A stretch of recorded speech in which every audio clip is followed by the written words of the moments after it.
I'm Jay Moran. I'm Bridget J. Valenza. I'm Thomas O'Neill White. I'm Angelique Preston. And I'm Lorenzo Rodriguez. This is What's Next, a dedicated hour to have important conversations about the issues facing the marginalized and underrepresented communities of Western New York and Southern Ontario. We're going to have some real healing. We've got to have space to tell some uncomfortable truth. What's Next continues our mission to discuss race, equity, and the common concerns of Buffalo's East Side and beyond. In the suburban area, everywhere, we must work and teach our children. Good morning. This is What's Next, and today our guest is Kai Simonne Moody. Good morning to you, Kai. Good morning, and hello, Buffalo. How are you? And how are you, Jay? I am doing well, and I'm thrilled to have you with us here today. Kai has quite a story. Buffalo native, now living, working, thriving in Hollywood, which is unbelievable. We'll get to a little bit of that. We want to mention one thing about this because of the time frame that we're in right now. Kai came from Buffalo, is making it in Hollywood. She actually works for Family Guy, among other projects as well. However, because there is a strike right on, everybody knows about the strike in the entertainment industry, she kind of talk about her role with Family Guy, but she's already promised to come back after the strike and talk to us at length. Kai, thanks very much for that. Let's get into just your origin in Buffalo. You grew up in Buffalo on the east side? Yes. Well, thank you for having me, Jay. I'm really excited to be here. So, yes, I am from the east side of Buffalo. I am proudly from the east side of Buffalo, and I've been blessed to enter a lot of really great rooms, and I want everyone to know that I carry Buffalo with me into each and every one of them. I love the city, and I make sure that when people meet me, they know that I am a product of the east side of Buffalo. When you think about that as being a product of the east side of Buffalo, because I've had a lot of different answers about this, but what are those characteristics that come out of growing up on the east side? Well, I think this is a great opportunity for me to shout out my mother, Verona Lizette Moody. And so my mother herself is a product from the east side of Buffalo. And one of the things that I want parents who are listening to this to know, or anybody who wants to enter the entertainment industry, is that my mother was a reader. She is still a reader, and she instilled in me a love of reading. So because of that, she read about lots of activities that the cities had to offer, like programs that the city had to offer. And one of the things, looking back, that I would say she did really well as a parent is that she encouraged me and provided opportunities for me to be the best version of the person that I wanted to be. She didn't put anything on me. Right. And so in Buffalo, she found art camps that I participated in. I did swimming, I did writing camps. But the introduction to the entertainment industry for me came from Studio Arena. Oh. So when I was a kid, I forget how old, but this is like fun trivia on Kai. I was the first African-American female to play Tiny Tim in a multicultural production of A Christmas Carol. Wow. And so that experience, like being in school, like being this little child actress, was really life-changing for me. And so, like, I would have matinee performances and evening performances, and I just got a taste of, like, the acting world and just theater. I fell in love. Yeah. And so a couple years later, I came back to that production a little bit older, and I played the role of Harriet. But that sort of showed my mother and myself that, like, I was really interested in the arts. So she doubled down on that and found more, like, opportunities for me to really, like, again, experiment and try it out. I went to Montessori for elementary school. Okay. And I went to Buffalo Seminary for high school. Ah, okay. All right. And so Buffalo Seminary is where I found my voice. Thanks to my mother at Buffalo Seminary and just some of the other experiences I had, I learned what I call the art of the ask. And again, to shout out my mother, when I was younger, my mother would, as a little kid, encourage me to be articulate. So when we went to the drive-thru, she would have me order my food. Or Can you come do that for me? Yeah. I stumble. Or like when we went to a store, she would have me speak up. And so what happened is when I was in Buffalo Seminary, you had to do an internship. And so if you're not familiar with Buffalo Seminary, it's a private all-girls Sure. high school, predominantly white. I am African-American, but like I never, felt any culture shock or anything. No? Like I felt like I belonged, so that really wasn't an issue Do you for think me. that's because of you or because of the institution? Because of the way your mother Yes. brought you up, or is it, or do you think the institution was just welcoming in that regard? I think it was welcoming, but again, my mother raised me to believe that I belong in every room. And she did a lot of culturally affirming activities. I had like black dolls, and she made sure that I was well-rounded so that I was not intimidated by anyone. And so, sure enough, when it came time to do an internship in high school, a lot of my friends, they were doing internships at, their dad's law firm or, their businesses. Right. And so, like, I didn't have that opportunity. I didn't want to, like, work where my mom worked. So I decided I wanted to work in radio, strangely enough. That is very strange, trust me. So at the time, WBLK 93.7 was, like, the biggest thing going, like, in the city. Like, I loved it.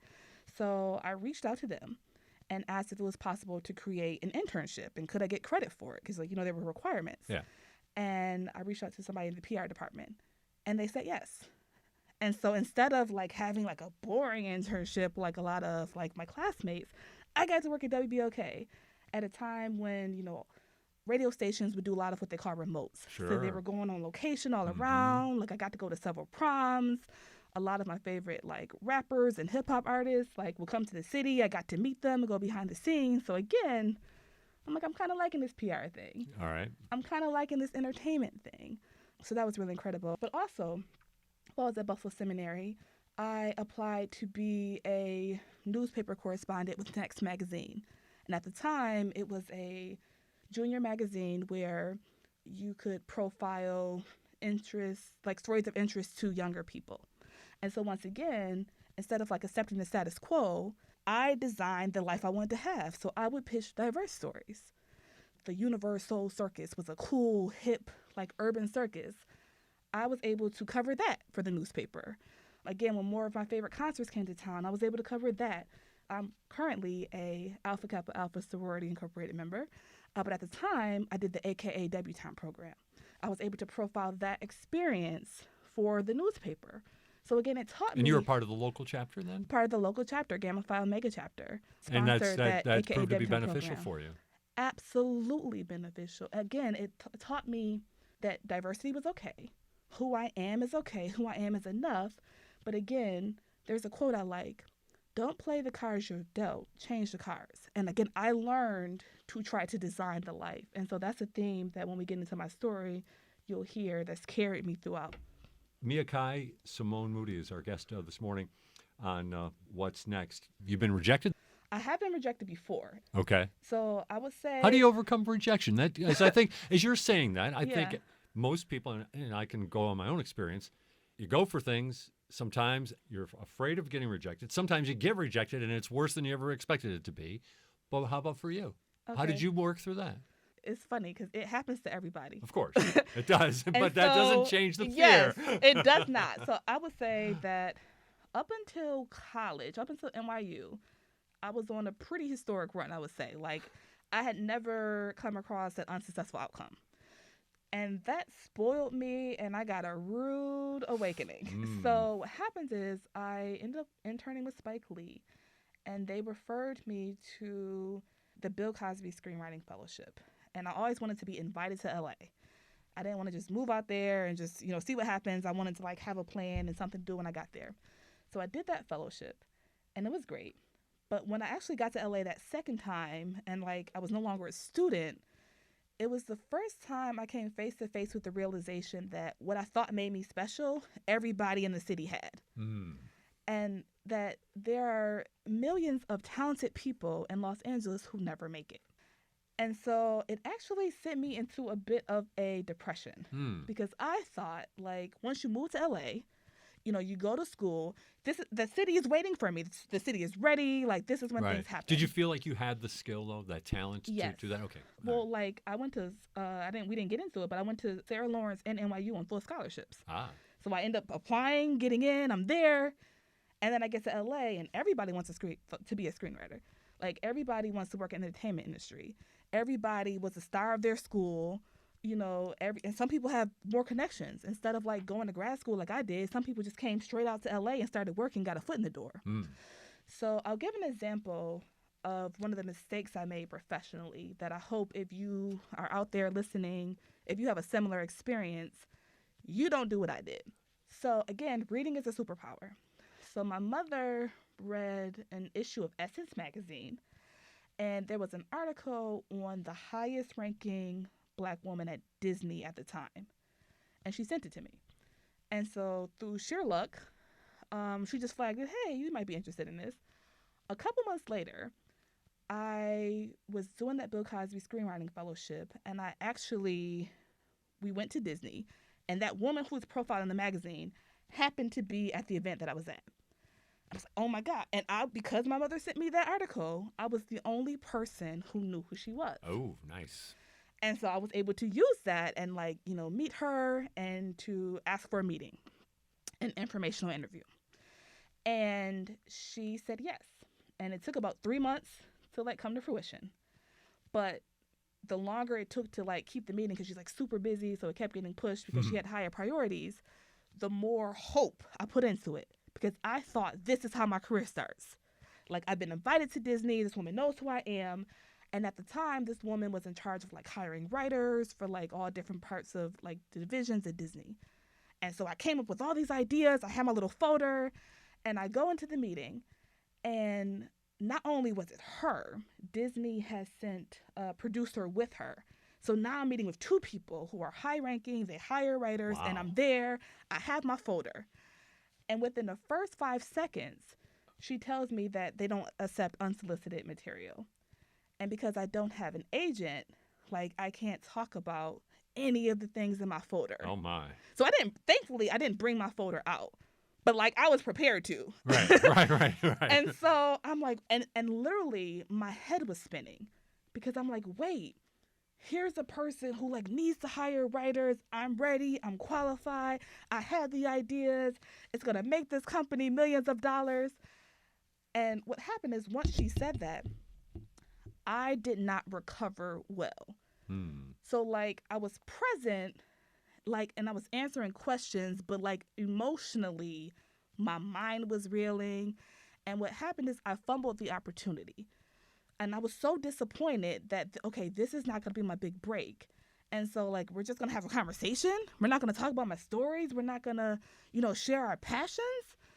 That, I did not make the most of actually getting to know her. Right. And it so was that a was a waste mistake you made. That was a mistake I made, that I was so disappointed in realizing what it wasn't, that I didn't make the most of what it was. And so after that meeting, I think we spoke for an hour and a half. I can't tell you a thing that we said. It was not probably a memorable conversation at all. I never spoke to her again because I was so in my head. Right. And so after that period, it honestly led to a really big depression for me. Because I'm you thought you blew your big chance. I thought I blew my big chance, but also I thought that was the only chance. Wait, so I'm in LA, I'm meeting with Disney, it's just me, I'm invited here. If this is not how it happens, what do you do? Okay, what do you do? And so honestly, like I said, it took me a minute. I had to regroup, and I think it's important to allow yourself that space. But it taught me an important lesson about expectations. Because when you have expectations, you truly can be disappointed. So what made the difference for me is I continued to work for free. And at that time, there were a lot of internships that you weren't getting paid for. And that was another disappointment for me, that I was working for free. And I thought, okay, if I do a really good job and I'm really nice and I do a lot of networking, that, they'll hire me. But then if they hire you, they have to pay you. And at that time, there were so many people willing to work for free. They weren't retaining people for these long-term positions. So I was applying to jobs. So as you know, whenever you want to work somewhere, the company has a website and they list all the available positions. I must have applied to over 300 jobs. 300. Over 300. I'm applying to jobs and nothing is happening. I think I got maybe 2 interviews out of the 300 resumes. And when I say that I'm applying, I mean I am tailoring my cover letter specifically for each position. When I tell you I was trying everything and it felt like I was running up against a brick wall. And someone finally said to me, you know what? It's probably your desperation. Like, I don't know what you're doing in these interviews, but you're clearly giving something off. And it was true. Like, I was so desperate and I wanted it so badly. And, like, I had so much writing on it. The stakes felt so high that it was a deterrent. And I wasn't able to, like, be myself. And I think, I was trying to, like, go for everything in the moment. I wasn't sort of going with the flow. So would you say the rejection, once you got it in perspective, was a learning? It taught you something about yourself? It was humbling. Like, to be honest, I probably had a bit of an ego because, again, I had never come across, like, an unsuccessful outcome. And it was the first time I faced the realization that just because you want it, it doesn't happen.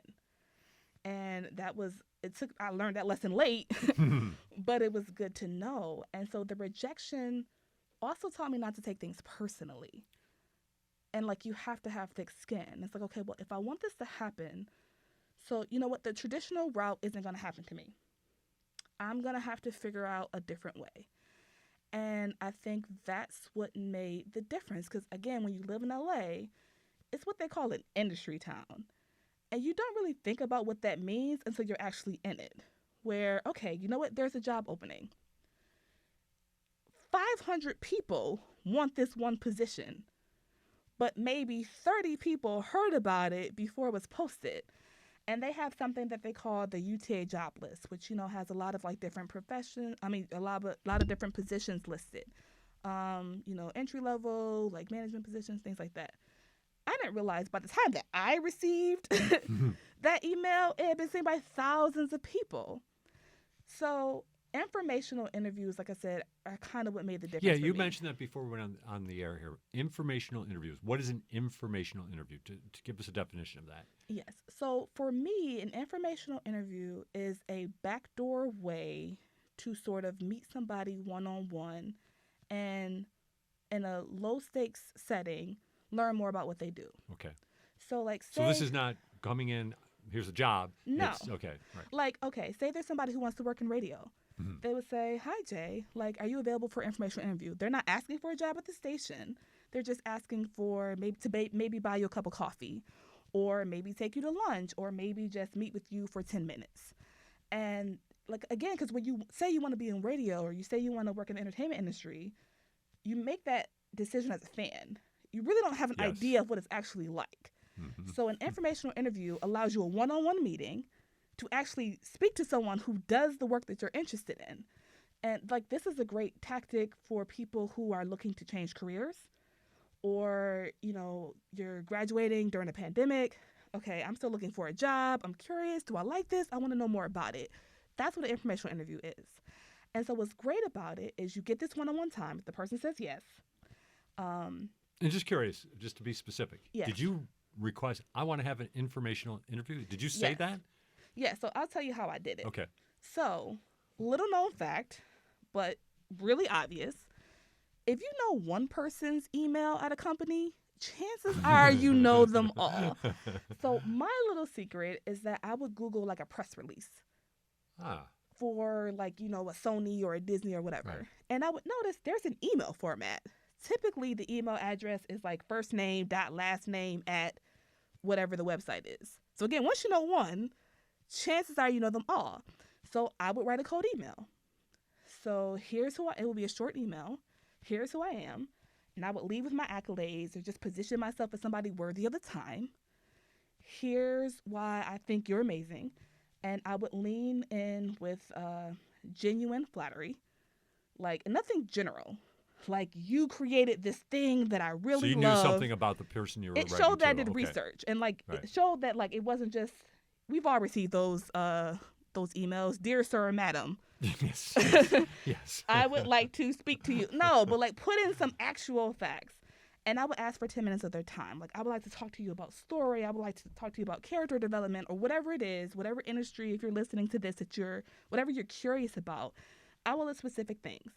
And again, I would ask them for 10 minutes, but personally, I would prepare for 2 hours. So I would prepare a list of everything I wanted to know. And I'm not talking about the questions that I could Google. Like, I would go in, okay, so if I never spoke to this person again, If they say yes and we never speak again, what do I need to ask them so that I can move forward? Because I wasn't looking for a job at that point. I was looking for information. I want to know how they think. I don't want to know, like, I want to hear about your mistakes. I want to hear about your failures. I want to know how you worked your way out of that hole. And at the end of that interview, if it went well, and they always did because I prepared, I would always ask them, is there anyone else you think I should meet? And that would always be my last question. And when I asked that question, because I had researched so much, I knew who I was hoping for an introduction to. And then I would say, like, if it felt natural, it felt right, do you think so-and-so might be willing to meet with me? And sometimes they would say yes. Or sometimes they would say a name that, like, I had never even heard of. And slowly but surely, that's how I built my network in LA. And it's a long-term approach. So, like, if you need a job immediately. Yeah, right. Not necessarily the way to go. Not necessarily the way to go, but what it did was it gave me genuine relationships. And it taught me, and like, so what I did was, and here's how you do this if you're listening. If you want to do an informational interview, you don't know anybody in the industry you're trying to get into. It could be entertainment, it could be whatever. Make a list of everybody who's currently doing the work that you want to do. And if you know all the companies you admire, you can look at IMDb, you can look at the trades, like whatever you find your information, make a list of all the people. And then look at it and say, okay, of all these people, who do I have access to right now? And like, don't go for the celebrities. Like, that's a mistake. Like, the celebrities, they get thousands of people each week trying to meet them. Go for the people behind the scenes who actually don't get genuine letters of like interest often. So give me then an example then of who some of the people or types of people, we might not know the names, but the positions that they were in, that you reached out and had success connecting on these informational interviews. Okay. One person, again, through research.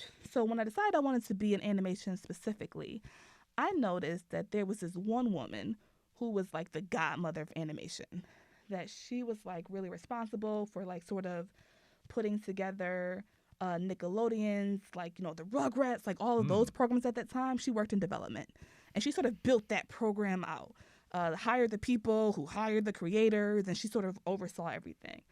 And so I would read a lot of animation blogs. And again, when I research, I don't just read like that first article on the page. I would go through the archives. And I noticed like her name was everywhere. And I would read animation books. She was listed in the acknowledgments, or, you know, she was referenced in interviews.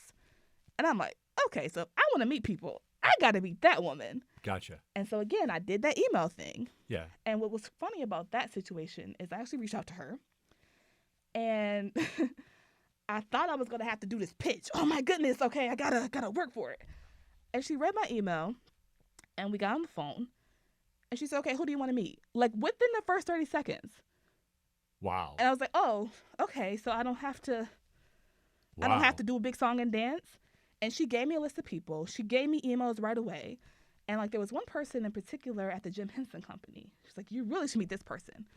And I said, well, would you mind doing, like, she probably like meets a lot of people. Would you mind doing like an email introduction? And she did. Oh, wow. Jay, I did not know this woman. This was the first time I ever met her, and she opened up her Rolodex. And that's the thing, like, about animation. Animation people are the nicest people on the planet. Come on. So, like, you don't hear in animation the stories of people getting staplers thrown at them and any of, like, the horror stories that, you know, can sometimes happen in Hollywood. Like, animation people are the salt of the earth. But, like, that's an opportunity where it worked out in my favor. And I actually met a lot of those people, but it didn't lead to a job. Okay. But you learned a lot. But I learned a lot, and I'm meeting people, and now I'm finding out, you know what, this work I want to do, I think I want to be in development. I think I want to be, you know, in the department that helps, like, bring these stories to life and finds the, you know, the right writer for the project. Like, I think I like this. And we're talking with Kai Simonne Moody, Buffalo native, making it in Hollywood, and we're having a great conversation here. So, all right, the big break. Yes. Because you've really taken us through the process here, and I think we've all enjoyed hearing, because, you know, we've all gone through this to a certain extent, rejection, trying to figure out where we wanted to go, maybe dashing our own dreams. You've continued through. So you got your big break. How did this come about? So at this point, I've worked with Spike Lee. I interned on one of his projects. So now I'm in LA, and I actually got bit by a poisonous spider. This is not the way I expected This this is not the- conversation to go. And so what happened was I had been doing all these free internships, and like, I thought the way that the traditional way of like breaking in Hollywood is like you start, as a production assistant or a PA as they call them, and then you eventually become an assistant. And you pay your dues and you work your way up. So I'm still at the interning stage, and I get bit by this poisonous spider. So like I can't walk for weeks. And once again, it's a little bit of a depression because I feel like I'm losing time. And so all my friends are, going and having great jobs, having great positions. And so I realized I have to try something different. So I do those informational interview things, and like I'm meeting a lot of people, it's not working out. I read about a screening for the movie Despicable Me 2, Okay. which was the hottest movie at the time.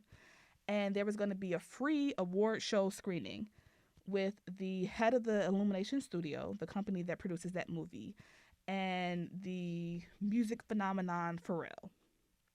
So it's free. I sign up. I got this like crazy foot. I'm limping. Like my scar is like literally scaring small children.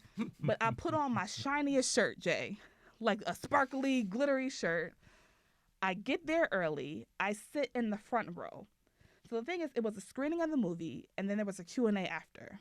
And so I don't remember what question I asked, but I sat in the front row, and the whole time they were speaking, like I was taking notes, and I was like taking exaggerated notes. Like I was really like, ooh, that was great, So they're on the stage and they can see me. So I asked a question, and it was a really thoughtful question because you ask somebody a question, they jump back okay. Yep. So I asked one of those, and when it was over, everybody was trying to get to Pharrell. I was trying to get to the 50-year-old white guy because like he was like the producer of the movie in the studio. And so literally his people are rushing him out. Jay, I chase him down. I do a light jog. I believe this. With the bad foot. With the bad foot, I chase him down. I tap him on the shoulder and I say, hi, and I do an elevator pitch. It's 25 seconds. And I ask him if I can do an informational interview with him. And he was like, I really wish I can, but like I'm a little too busy. I was like, oh, okay, no worries. And I give him my business card anyway. And he actually takes it. And the thing is, Jay, my business card at the time had my photo on it. And so 3 months, nothing happens. 3 months later, I get a call from their HR department. And I think maybe he wore that outfit again and found my business card. But they called me and they asked, hey, the CEO asked us to reach out to you. Are you interested in coming in? And so I go in, but they don't have a job available, but they have an internship available. And so this is what I want the audience to know. It's okay sometimes to make a lateral move or to just be open to the idea that it may not happen the way you expect. Because the decision I was facing at the time is this is my big break. So they offer me a graduate internship in development. Okay. And so remember, I've been speaking to all these development people, but I hadn't yet had an official position doing that work. And in my mind, it's okay, this is paid, but I still had to work my way up. It's another internship. Can I afford to do another internship? So I eventually said yes. And that ended up being my big break because now I'm finally in the room. And that's the thing that you need to know. You have to get in the door. Because from there, it's easier to get that second job than to get the first. And you need to be around the people who are doing the work. And then now I can say I work at Illumination. Now I can say, and again, it was the hottest animation studio at the time. And they just did the Super Mario Brothers movie, which, broke all the records. So they were really starting to come into their own at that time. And while I was at their internship, it was only for 3 months. And I've always had a no job is too small attitude. So I worked my tail off. I quickly positioned myself as And is it safe to say that everybody in Hollywood works their tail off? I would say so, but some people have ego. So what separated me is I'm happy I'm gonna do the coffee. Okay, there's a crumb. You don't realize that people are always watching you even when it doesn't appear that they are. And now as a boss myself, you notice when people go the extra mile. I'll give you an example.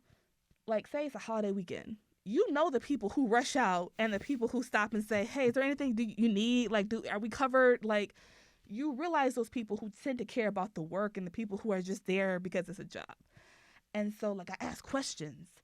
And, like, at that time, again, they're in development. So I will always ask the executives, okay, why did you say no to that pitch? Because, again, I wanted to know how they thought. And so a lot of people were good. You have to be good. To even get in the room, Sure, you're good. But, like, you do have to find a way to fill a void. So that's something that, if you're listening, I want you to take away from this. How do you recognize the void? Wherever there's a need. Like, so I don't think there's a one-size-fits-all answer for that, but you have to be observant and you have to be on the lookout. Like, find a way to provide value. So my goal in any position is like, okay, how do I make the job easier for the person ahead of me? And, like, how do I leave things better? But, like, there's always going to be a void. Like, sometimes it's your personality. Like, in Hollywood, sometimes we call them cartoon emergencies. There are cartoon emergencies. Like, the work can be really stressful. So, like, being the person who makes people laugh when things are hard, being the person who, like, goes the extra mile and, you know, gives your boss an article that they may not have seen. Like, youth can be an advantage. So, like, if you and your friends are, like, really into something, your boss, who may not be active on social media, may not know about it yet. So sometimes it's like providing information. Like, if you're an older worker, sometimes it's experience. Hey, I've seen something like this before. Here's what we did last time. So you have to find your thing. If you're listening, that is your objective. Find the thing that makes me different. Find the thing that I care about the most, the thing that I know the most. What makes you different? I think it's reading. Like, I read everything. There are things that I read in 2013 that have just become relevant now.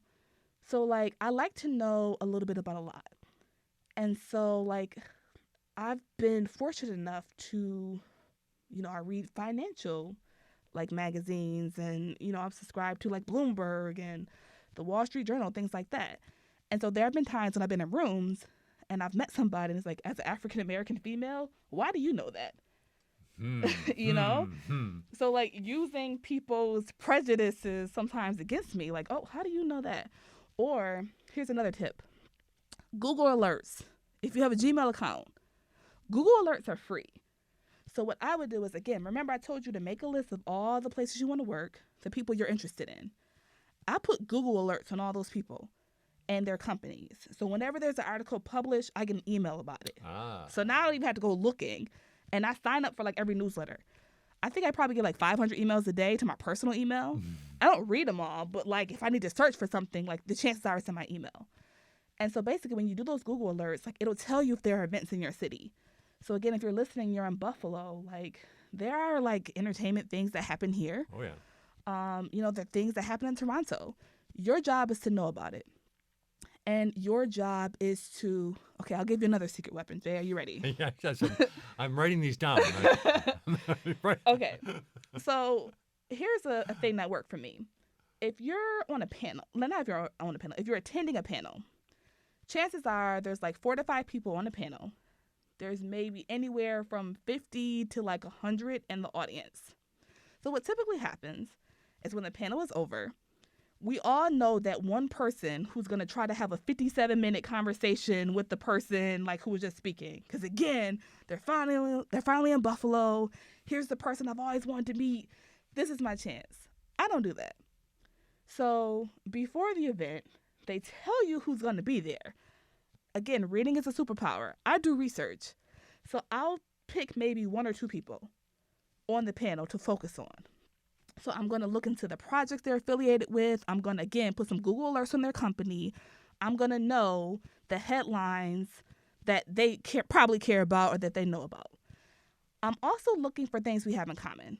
Okay, where did they go to school? Where are they from? Because the secret to networking, especially in LA, everybody works in Hollywood. Everybody's gone to USC or NYU. Like, that's not special. You got to find the other thing. So sometimes it's just knowing the right question. Because, like, after that panel, chances are the person who I'm speaking about, who tries to hog their time, they're asking something about themselves. I'm going to ask one question, like, that's thought-provoking. Like, maybe it's like, well, what was it like working with that? Like, I'm going to find something obscure. And like it's also happened to me where I've been out somewhere and like I wasn't planning to meet somebody and boom, there it is. Like I'll Google them real quick. Like technology is a weapon. But anyway, I asked the person, hey, I know you're trying to get home to your family. I know it's been a long day. Is there any way that I can get your email address and like we can follow up on this later? I don't try to have the conversation there. And then once people see me getting the email address, of course, everybody wants their email address. So I say, okay, we're going to be best friends. What do I say in my email subject so you know it's me? And so they'll tell me like, oh, put da da da da. So then again, my email will separate itself from the pact. And again, now that's the style that works for me, Jay, because like that's the personality that I have, and I have had people try to like follow the Mia Kai playbook, and it has to work exactly for them. So your goal, if you're listening, is to find your version of what I'm saying. But the reason why you go for the email address is because you can take some time and like write a great introductory email and position yourself the way you want to be positioned. Like everyone may not be good in person. Like you may be a better writer than you are, like speaker, you may be shy, whatever the case. So you get the email so you can take your time and like format it like a proper introduction later. Mia Kai Simonne Moody is with us this morning, native of Buffalo, and here in Buffalo because right now the strike is on in the entertainment industry. We mentioned this at the top. Mia Kai works actually for Family Guy, among other projects. Can't talk about it because of the strike, but she has promised to come back someday maybe and give us some of the really insides of Family Guy and other things as well. There's so much that's come up, and this conversation is carried very well, and we only have maybe another 15 minutes or so. What would be one piece of advice you would say in that regards? Okay, There's probably a lot to it, but I'll try to tell a quick story. So just be careful of people who you meet under false pretenses. So like there was a person where I went to a big fancy like Hollywood film festival, and they were a moderator on the panel. So of course they seem legit, like they're on they're on the panel, they're speaking to people. And I went up to them after, and I told them like, hey, I'm new in town, and you know, like I want to write, and here's what I want to do. And they said, oh, like I can help you. You know, I can mentor you. And so they set a meeting with me. We meet, and this person starts talking all about their idea. So we met so that we can develop my idea. And it turned into, because this person had a lot of technical expertise. Like they could animate, they could draw, but they had trouble with story. Story was my forte. I could not animate, I could not draw. So it seemed like a match. And so this person ended up pitching me this idea where I would write his screenplay for him because I understood his story and what he was trying to do. And I would give him maybe 3 drafts in 3 months until he was satisfied with it. And in exchange, he would give me $10,000 worth of coaching experience. And that sounds really interesting, but when you really think about it, okay, wait, so I'm going to get you to the point where you no longer need me and you can take it from here. And in return, you're going to give me advice on what I still need to do, but you're not going to help me do it. And you price this value, but I get no money. Okay. I think that's a deal that I'm going to have to say no to. So, you know, I think it could be the lesson is like when you finally get that meeting, you know, check their credits. Like there are ways to verify if people actually are who they say they are. Okay. On the internet, anybody can be anything they want to be. Sure. But, you know, again, when the switch rule happens like that, where you meet with somebody for one reason and then it becomes something else, or they're offering an exchange of goods where you get absolutely nothing out the deal, you know, that can be predatory. $10,000 worth of coaching. Worth of coaching. Interesting. So back, just one other question about the screenplay. Is that, because you seem like somebody who has goals and dreams and you're going to go do them. Are you going to get those screenplays produced, or one of them? Is that going to happen? Or so. A screenplay? Is that something that's going to come? I hope so. Like, I'm actually working on some really cool things now that I'm really excited about. Oh, you're killing me here. Oh, gosh. I really wish I could. No, that's all right. That's but all right. I will say that one of the reasons why it's taken me so long is that when I got to the show that I work on, I'm in a position to help bring people in. So one of my responsibilities is to hire and manage the production assistants and the receptionists for the production. And honestly, it's been one of the most rewarding things of my life. I found a love of mentorship, being able to hold the door open and let other people come in. And like, we've all probably been to jobs where maybe you felt like you were alone, you may be the only person of color or the only person who thinks like you, looks like you, whatever that may be. And like, you weren't really protected while you were there. So like, I love being in a position where I can actually make sure that you thrive. And so I feel like for the last couple of years, like I've been working on the show, I've hired like, I can't even count how many people who've gone on to do really great things. And I feel like now that I've held the door open, it's time for me to walk through it. So I do think you'll be hearing some exciting news from me in the coming years. Animation takes a long time, but Sure. I'm also interested in picture books. Oh, Publishing is of interest to me. But Jay, before we wrap, because I know we have to wrap soon, is it okay if I tell the Buffalo audience some things about social media? yes. You Yes, have another it is. question first? Well, I'll save that question for last. And tell me, what do you want to say about social media? I want people to know that, like, it sounds really intimidating when you think about influencers. And, like, Yeah. everybody wants to be an influencer. Sure. But it is possible to leverage social media and not have millions of followers. Okay. I do not have millions of followers, Jay. Like, I would call myself, in fact, a casual social media user. All right. And when you say social media, what do you want? I'm on Instagram. I Okay. have one post. I'm on Twitter. I retweet almost exclusively. And, you know, I'll like some things. I use it really to laugh and, like, just to keep for research purposes. But I sort of got another lucky big break that I wasn't expecting on the app Clubhouse, which Okay. has since kind of fallen by the wayside. But at the time when the pandemic hit, Clubhouse was like the biggest thing because we were all inside. We were all trapped, like there was really nothing to do. And a friend of mine and I were looking for a place to talk about animation. And so one of the other things I want your audience to know is to be passionate out loud. If there are things that you like, things that you admire, have those conversations on LinkedIn, on your like social media platform of choice. Because those two people talking, my friend and I, turned into 20 people who wanted to speak about animation.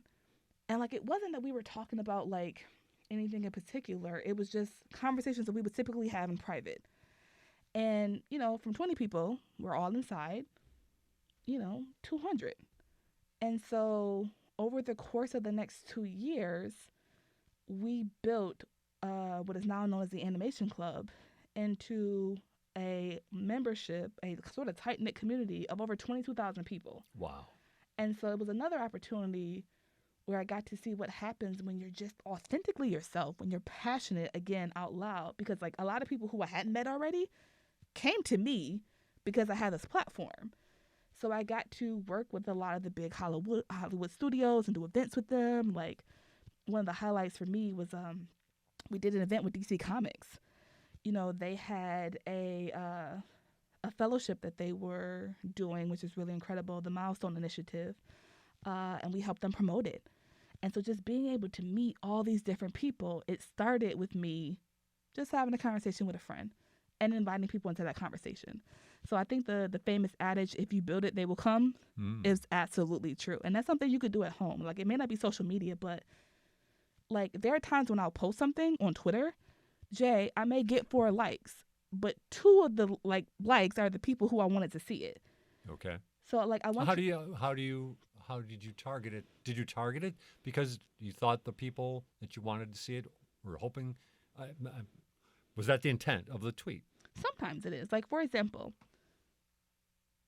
everybody who is looking to do something new with their career or maybe move up in their career, any professional basically, should have a LinkedIn page. And the reason why I encourage LinkedIn first is because it's a platform built for networking professionally. So I would recommend that you add recruiters. Again, that list of people who you admire, add them on LinkedIn. And so be passionate out loud. Like, post articles of interest. If you are excited about something, if you disagree with something, like, keep it PC, keep it, remember that people are watching, but have those conversations online. And you want to have the people who, like, whatever you're talking about, like, they'll happen to see it. Like, I'll say that I'm a really big fan of the Goofy movie. And, like, it really just disappoints me that we haven't had, like, a Powerline movie yet. Like, I love that character. Like, I don't know why we haven't got a spinoff. And so, like, every once in a while, like, I'll say that, and I'll, like, tag the director of the Goofy movie, or maybe Tevin Campbell. Sometimes the director would see it. Or if there's, like, again, Google alerts, if there's a company I admire, like, I may tag the CEO or an executive. And, like, lately, I use it to help people.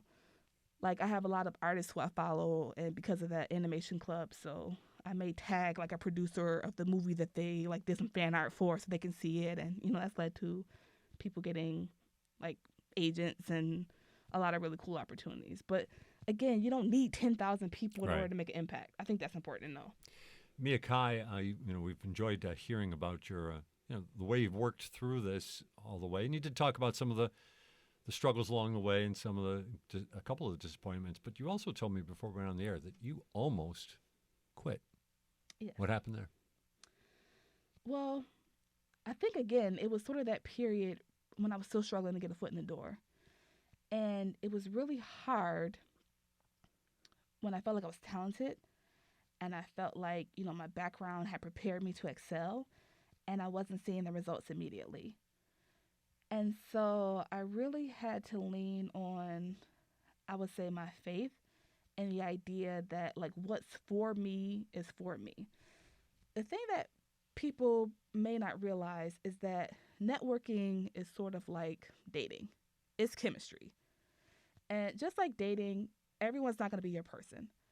And so for me, I think a lot of disappointment and, wanting to quit came for, maybe chasing after somebody that wasn't meant for me. And, like, okay, you know what? This person, I worked for free for this person. Or, there have been times when people have said to me, like, Mia Kai, you have to meet this person. I will randomly be out in LA and meet that person, and nothing would come of it. Again, like, why was I told that? And so, like, I think the pivot for me became trying to find my people. And so not resting on my laurels and waiting for them to find me, putting myself in position to actually meet them. Okay, this person's going to be speaking here. I'm going to go there. Let me go there with the strategy. Again, how can I stand out? But it's rough, Jay, because, like, imposter syndrome is real. It happens to all of us. Like, it is possible that you finally get a foot in the door and it's like, okay, well, can I actually do this? Because now you got to do the thing that, you've been really excited about. So if you're listening to me and you're in a similar place where you want to quit, I'm here to tell you to keep going. It is absolutely worth it. You'll find your people. If it's not working, if you feel like you've tried everything, it's time to try something else. And that's still possible. So I will also tell your audience, if you heard things that you like today and you want to continue the conversation, you can follow me on LinkedIn. Okay. I do get a lot of messages, but I promise I will read yours.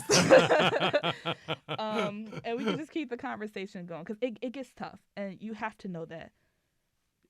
Do you like Hollywood? Do you like the Hollywood? Do you like being in Hollywood, or Hollywood, Los Angeles? Do you like it? I do. Especially. What do you like about it? Well, I happened to be here during that last blizzard we had here in Buffalo, so I really like that there's no snow.